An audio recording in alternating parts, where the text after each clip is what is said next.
Alright, I'm going to walk you through the Booleans, control points, blending tutorial, and in the end we will have the happy bishop. Alright, so let's start with the setup here. I'm going to open up Rhino, I'm going to click on the show templates, and I want to start with a small object inches template. Alright, so I've got Rhino, click on show templates, and small object inches. Alright. So the next step, this is all part of the setup, we're going to go to Rhinoceros and Preferences, and we're going to open up our modeling aids, and we're going to make sure that OSNAP, distance, and point are all checked under cursor tooltips. So we go Rhinoceros, Preferences, we want modeling aids, we got cursor tooltips, and then we got OSNAP, distance, and point all selected. And that's it for that. Finally, we want to check our grid. We want our grid, we're going to go under File and Settings, and we're going to check our grid at 200, 0.25, and major lines every 4. So that's under File, Settings, checking our grid 200, minor grids every 0.25 inches, and major grid lines every 4 minor grid lines. This looks great. We can close that up. And we're going to start in perspective view, and we're going to make sure our grid snap is turned on, but we don't care about any of the other options at the top. So I got grid snap on, and I've turned everything else off, and I'm going to start here in perspective view. Alright, here's the actual start of the tutorial. We're starting with the cylinder. We want the center at 0, we want a 2-inch radius, and we want the end of the cylinder at a 1/2 inch tall. Okay. So here's our cylinder. Okay, base in the cylinder is going to be at 0, and then my radius is at 2, and then my height is 0.5. And there's my cylinder. Now we want to make sure the shape is in shaded mode. So we're just going to here View and go to Shaded. Alright, in step 3 we want to choose a circle. We want the circle that's drawing from the center and gives us a radius. And we want to make sure our O-snap is turned on to center. Alright, so I got my circle, and then I would shut all the object snaps off except center. And then this is a tricky part, so watch how this works. So when I roll over this, at some point it's going to start to snap to the center of the top of the circle. But if I'm low on the cylinder, I'm going to see it's actually snapping to the bottom of the cylinder. So here it's snapping to the top circle on the cylinder. Here it's snapping to the bottom circle on the cylinder. I want the top circle. So I'm going to make sure that's lined up. I'm going to click one time. Now I can draw my circle from the center. I want to make sure my circle is drawing from a radius. And the radius we want is 1.75. 1.75. Alright, perfect.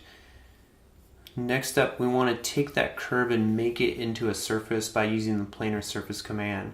So I'm going to click on the curve and type planar surface, and there it is as a surface. Alright, next we're going to select the curve and delete it so that we only have the original surface. So when I click on this, I have the choice of clicking on the surface or the curve. Alright, I want to grab the curve and I want to hit delete. Alright, we want to select and copy the surface. So we're going to select it and we're going to type copy and use the copy command. And we're going to copy from the center, and we're going to move this thing up on 0, 0, so not moving it at all on X and Y, but moving it up 0.75 on the Z.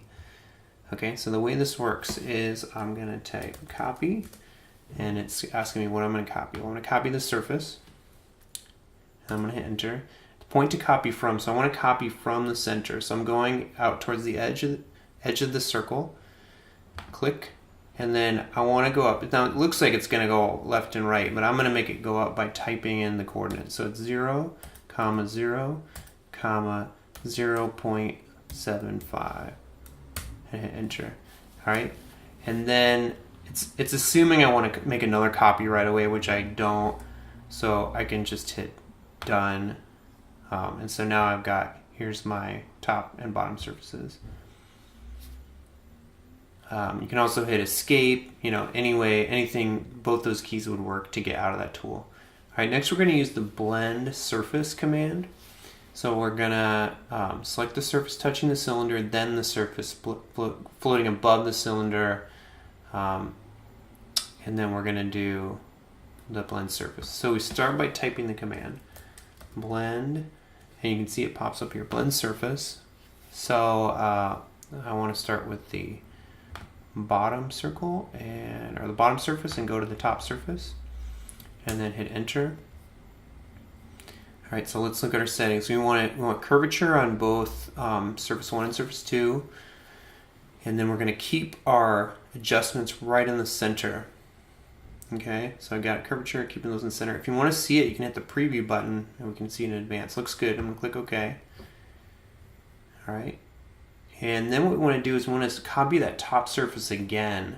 So we're going to move the cursor to the edge of the top surface. This time we're going to move it up, same as before, 0, 0, but we're going to go 1.25 straight up on the Z instead of the 0.75 of before. Okay, so I will type the copy command, and then I will select my surface and hit enter, and I want to go to 0, 0, 1.25 and hit enter. And then I can just hit return. Oh, something went wrong there. I'm going to step back. Command Z, just go back. No. Okay, let's try this one more time. Copy. Copy the surface. I want to copy from the center. There we go. I think I was copying from the wrong place. I want to go 0, 0, 1.25. And I want to hit enter. There we go. That looks right. And then I can hit enter or escape just to set that. Okay, so far so good. Next we're going to turn on the gumball so we can resize that shape. Alright, got my gumball on. And we are going to select the floating surface. We're going to shift click on the green or the red gumball, and we're going to type 0.8, which gives us 80%. Alright, now the shift key is an important thing here. So I'm going to click on this. I'm holding down the shift, and I'm going to click on either the red or the green, and I'm going to just do 0.8. It's 80% of the original, and so that shrinks it so that it's smaller than the original it was. And then because I held down the shift, you can see the proportions were constrained, so I don't end up with an ellipse instead of a circle. Alright, now we're going to blend. Again, we're going to use blend surface, and this time we're going to select the surface edge that's below the floating surface and then the floating surface. Alright, so I'll start with, notice nothing's selected. I'm starting with blend surface, and I'm going to start with this lower surface. And we want the arrows facing outward here. It's going to affect how it blends. So outward facing arrows. Alright, then we're going to go to the top surface, and then we're going to hit enter. Alright, now let's see what our blend settings are. We're going to do curvature and position, and then we're going to put 0.5 on this top slider. Alright, so let's do curvature and position, and then let's put 0.5 up here. And sometimes you won't see that set right away. Do we need to put a 0 there? Is it waiting for the 0? No, but it'll set. If we hadn't click preview and click preview, there we see it setting. That looks good. And so I'm going to click OK, and that is done. Alright, next up, step 11. We're going to take the surface and copy it again. This time we're going to go up 0, 0, and we're going 2 inches above the original. So copy, select the object, hit enter. Oh wait, am I moving it from the right place? Maybe not. I'm going to hit escape, and I'm going to do my copy again. Okay, copy. So I'm going to select the object, hit enter. I want to move from the center, just like this. There's the center. And I want to go 0, 0, 2, and enter again. And there's my next floating surface. I'm going to select the floating surface, shift click on the green or red gumball resize box, and type. So now we're going down to 60% of the original. Alright, so I'm going to select the surface. I got my shift key down, click inside of the red or green box, and type 0.6. That's going to be 60% of the original. So far so good. Down to step 13, blend. Gonna do another blend here. So we're gonna type blend surface. We're gonna select the surface edge directly below the floating surface. Make sure the arrows are pointing downward, and then select the floating surface. Okay, so blend surface. We're gonna select this and make sure that the arrows are pointing down. Then we're selecting this surface and hit enter. I got my preview checked, and then here's the suggested settings. 1 and 4 with 0.1 as curvature and 0.2 as tangency. Okay, curvature and tangency, and then we want 1 on the top, 4 on the bottom. Again, we can preview. If we want to preview it, we just unclick and reclick, and then that looks good. So I'm going to click OK. Alright, so far mine is looking just like the tutorial, so I can move on. Alright, step 14. Select the center surface as shown below.